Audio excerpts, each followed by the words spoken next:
The thunder cracked like a whip across the Arizona territory as Sarah McKinnon pressed her back against the weathered wooden wall of the Red Creek General Store. Rain hammered the dusty main street, turning it into a river of mud that reflected the occasional flash of lightning. Her heart pounded against her ribs as she peered around the corner, watching the silhouettes of 3 men on horseback moving slowly through the storm.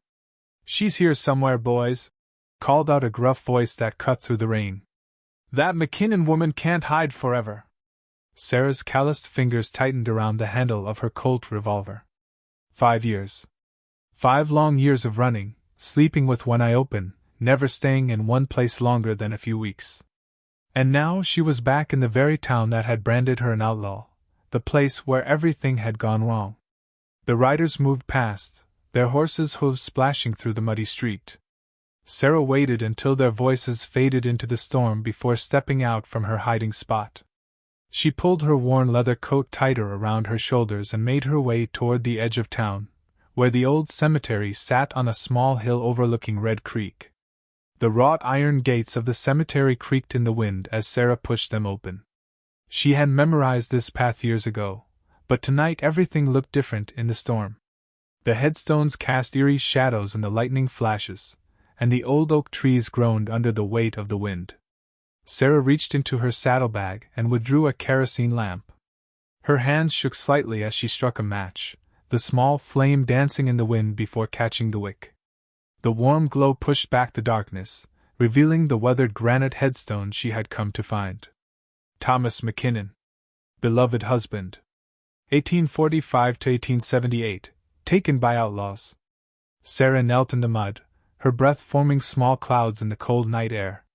She had stood at this very spot 5 years ago, watching as they lowered the pine coffin into the ground. The whole town had been there, offering their condolences to the widow of the man who had tried to stop a bank robbery. The same bank robbery they now blamed her for. "I'm sorry, Thomas," she whispered, her voice barely audible over the storm. "I'm sorry I couldn't save you. I'm sorry I had to run." As she held the lamp closer to the headstone, something caught her eye. The earth around the grave looked disturbed, not the settled ground she had expected after 5 years. Fresh horse tracks pressed into the mud led directly to the burial site. Sarah's pulse quickened as she leaned closer, the lamplight revealing something that made her blood run cold. Carved into the back of the headstone, in letters that definitely hadn't been there 5 years ago, were the words, "If you want the truth, come alone to the old sawmill. Midnight tomorrow." Sarah's hand trembled as she traced the carved letters with her finger. The cuts in the stone were clean, recent. Someone had been here within the last few days, maybe even hours. But who? And how did they know she would come back? A twig snapped behind her. Sarah spun around, drawing her revolver in one fluid motion, the lamp held high in her other hand. The circle of light revealed nothing but swaying grass and tombstones, but she could feel eyes watching her from the darkness. "Who's there?" she called out, her voice steady despite the fear crawling up her spine. The wind was her only answer. Sarah backed away slowly, keeping her gun drawn and the lamp raised. As she moved, her boots struck something hard buried in the mud near the grave. She knelt down and brushed away the wet earth, revealing a small metal object that gleamed in the lamplight. It was Thomas's wedding ring. The same ring she had placed on his finger in the coffin 5 years ago. The same ring that should have been 6 feet underground with his body. Sarah's mind raced as she turned the gold band over in her palm. How was this possible? She had seen Thomas die. She had watched the life leave his eyes as he bled out in her arms after the shootout at the bank. Lightning illuminated the cemetery in stark white, and for just a moment, Sarah could have sworn she saw a figure standing among the distant headstones. But when the darkness returned, there was nothing. She pocketed the ring and began moving toward the cemetery gates, her senses heightened to every sound and shadow. The storm was getting worse, and she needed to find shelter before those bounty hunters decided to expand their search to the outskirts of town. As Sarah reached the main road, she heard the sound of approaching horses again. She quickly extinguished her lamp and pressed herself against a large oak tree, its thick trunk providing cover from the riders who were heading back toward town. 3 men, just as before, but this time she could make out more details in the lightning flashes. The lead rider was a tall, thin man with a distinctive scar running down the left side of his face. Sarah recognized him immediately. Jake Morrison, one of the most ruthless bounty hunters in the territory. If he was here, it meant the price on her head had gone up considerably. "Check every building," Morrison's voice carried on the wind. "She's got to be holed up somewhere. And remember, the poster says dead or alive. Dead's easier." Sarah waited until they disappeared into town before emerging from her hiding spot. She had to get to safety, had to figure out what Thomas's ring was doing above ground, and who had left that message on his headstone. But first, she needed to survive the night. She made her way to an abandoned homestead about a mile outside of Red Creek, a place she remembered from her childhood. The old farmhouse was falling apart, its roof partially collapsed, but the barn still stood solid against the storm. Sarah led her horse inside and found a relatively dry corner where she could wait out the weather. As she sat in the darkness, listening to the rain drumming on the barn roof, Sarah turned Thomas's ring over and over in her hands. The metal was warm, as if it had been recently worn. But that was impossible. Thomas was dead. She had seen his body, had identified it herself when the sheriff's posse brought him back to town. Unless... Sarah's mind went back to that terrible day 5 years ago. She had been inside the Red Creek Bank when Thomas and his deputy had arrived to investigate reports of suspicious activity. But they had walked into a trap.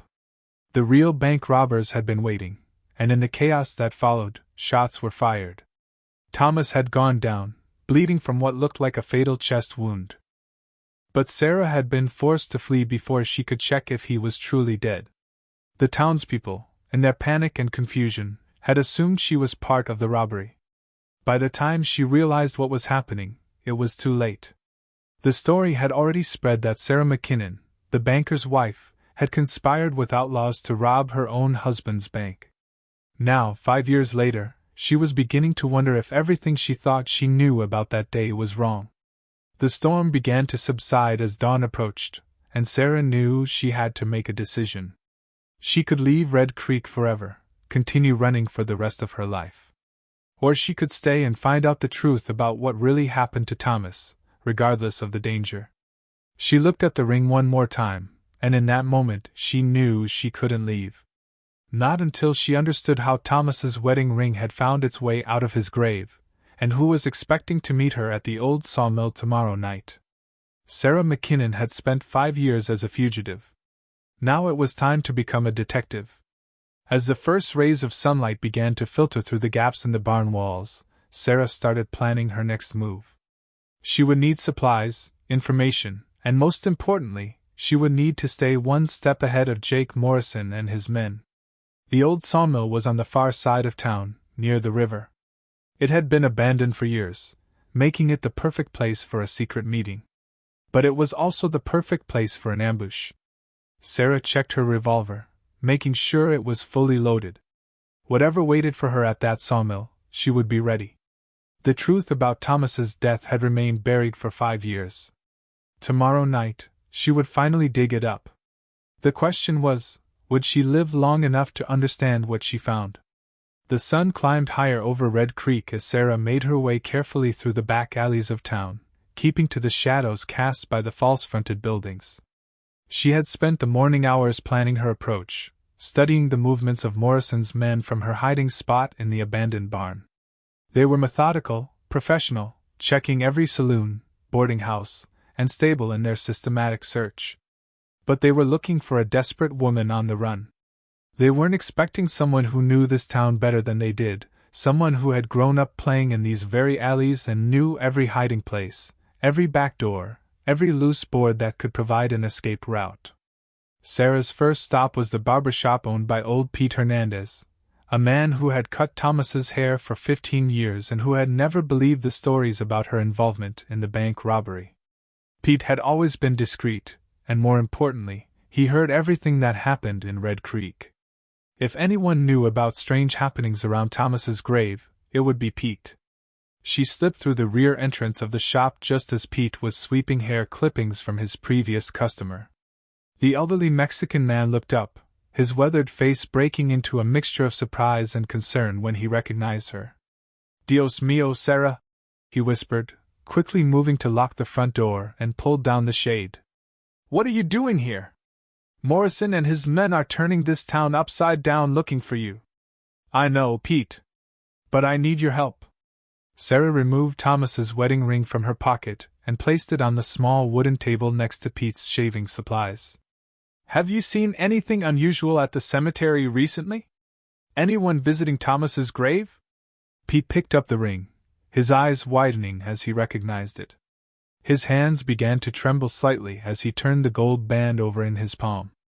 This was buried with Thomas. I saw you place it on his finger myself." Pete's voice was barely a whisper. "Where did you find this?" "Next to his headstone." "Pete, I need you to tell me everything you know about the day Thomas died. Everything you heard, everything you saw. There's something wrong about all of this." The old barber set the ring down and walked to his front window, peering carefully through a gap in the shade before returning to Sarah. "There were things that never made sense to me," Pete said slowly. "The body they brought back from the robbery, it was badly damaged. Shot up, face partially destroyed by a shotgun blast. Sheriff Carlisle identified it as Thomas based on his clothes, his badge, his hair color. But what? The hands were wrong. Thomas had a scar on his left hand from when he caught it in a rope as a boy. You know the one, right here between his thumb and forefinger. The body they brought back didn't have that scar." Sarah felt her heart skip a beat. She had forgotten about that scar, but now that Pete mentioned it, she could picture it clearly. A thin white line that Thomas had carried since childhood. "Why didn't you say anything at the time?" Pete's shoulders sagged. "I tried to. I went to Sheriff Carlisle, told him about the scar. He said I was an old man who was confused by grief, that trauma can do terrible things to a body. He told me to keep my doubts to myself for the sake of your memory." Pete paused, looking directly at Sarah. "But there's more. About 3 weeks ago, I saw a man at the cemetery late at night. Tall fellow, wearing a long coat.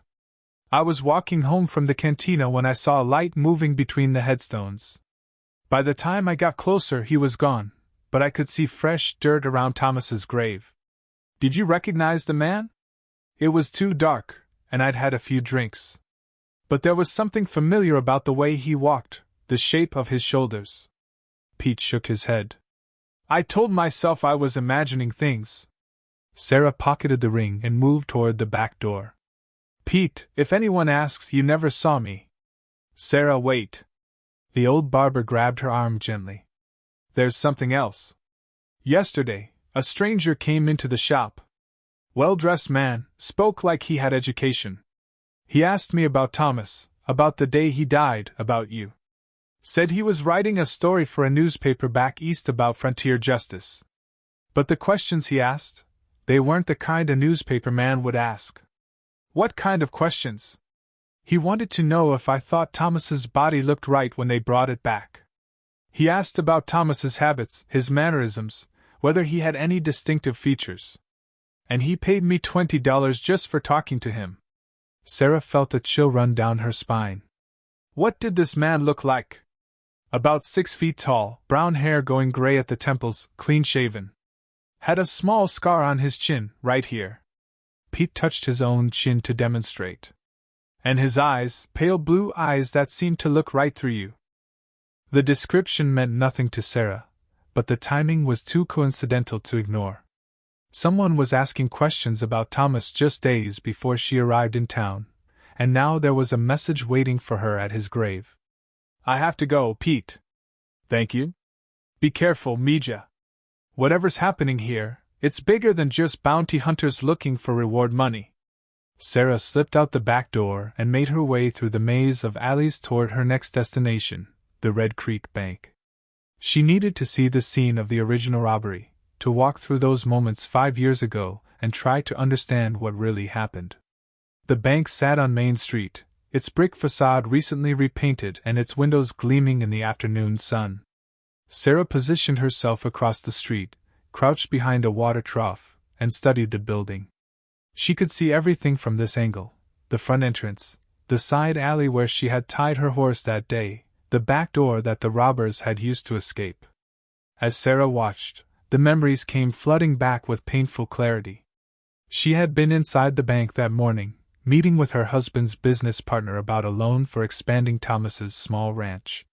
Thomas had arrived with his deputy, responding to reports of suspicious men seen near the bank the previous evening. But as Sarah replayed those moments in her mind, details that had seemed unimportant 5 years ago now took on new significance. Thomas had seemed nervous when he arrived, more nervous than usual for a routine investigation. He had insisted that she leave immediately, practically pushing her toward the back door before she could ask questions. And then the shooting had started. Sarah closed her eyes, forcing herself to remember exactly what she had seen. Thomas had drawn his gun and shouted something to his deputy. Then came the sound of breaking glass, multiple gunshots, and screaming from inside the bank. She had turned to run back and help, but Thomas had looked directly at her through the bank's front window and shaken his head urgently, mouthing the word, "Go." It had been the last time she saw him alive. Or so she had thought. Well, well. Look what we have here. Sarah's eyes snapped open to find Jake Morrison standing directly in front of her, his scarred face twisted in a cold smile. His two partners flanked him on either side, their hands resting on their gun belts. "Sarah McKinnon, you've led us on quite a chase, haven't you?" Morrison's voice was calm, almost conversational, but his pale eyes were deadly serious. 5 years of running, and you decide to come back to the one place where everyone knows your face. That doesn't seem very smart. Sarah remained perfectly still, calculating her options. Morrison was fast with a gun, she remembered that much from his reputation. His partners looked competent but not exceptional. The water trough provided some cover, but not enough to stop 3 men shooting at once. "I suppose you're here about the reward money," Sarah said, slowly moving her hand closer to her revolver. "Oh, the reward is just a bonus. I'm here because I don't like loose ends, and you, Mrs. McKinnon, are definitely a loose end." Morrison took a step closer. "See, there are some people who would prefer that certain questions about that bank robbery never get answered. Questions about who really planned it, who really died, and who's been pulling strings behind the scenes all these years. I don't know what you're talking about." "Sure you do. That's why you're here, isn't it? Something's been bothering you about your husband's death. Maybe you found something that doesn't add up. Maybe someone's been leaving you messages." Sarah's heart pounded as she realized Morrison knew far more than she had expected. This wasn't just about bounty money. This was about keeping her from discovering the truth. "The way I see it," Morrison continued, "you have 2 choices. You can come with us quietly, and we'll make sure your death looks like you were trying to escape. Or you can try to run, and we'll gun you down right here in the street like the outlaw you are. There's a third choice," Sarah said quietly. "What's that?" In one fluid motion, Sarah kicked over the water trough, sending hundreds of gallons of water cascading into the street. The sudden flood caught Morrison and his men off guard, and in the confusion, Sarah rolled behind the overturned trough and drew her revolver. The first shot came from Morrison, splintering the wood just inches from Sarah's head. She returned fire, forcing the bounty hunters to dive for cover behind a nearby hitching post. The street erupted in chaos as townspeople scattered and shopkeepers slammed their doors shut. Sarah used the distraction to sprint toward the alley beside the bank, bullets whistling past her ears. She made it to the narrow passageway just as Morrison's voice boomed behind her. "You can't run forever, McKinnon! We'll find you!" But Sarah was already moving, using her knowledge of the town's back ways to put distance between herself and her pursuers. She needed to reach the old sawmill before nightfall, needed to be in position for the midnight meeting. Whatever answers waited for her there, she was more determined than ever to find them. As she ran through the twisting alleys, Pete's words echoed in her mind.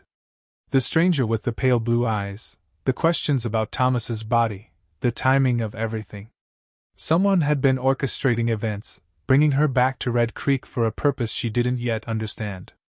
The sun was already beginning to sink toward the western mountains as Sarah reached the outskirts of town.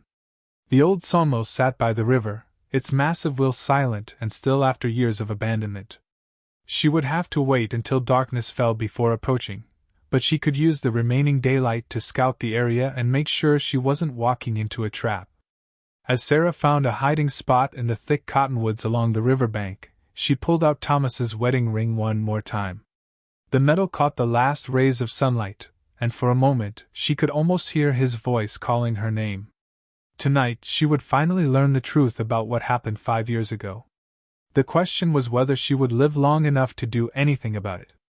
The river gurgled softly beside the abandoned sawmill as shadows began to lengthen across the Arizona landscape.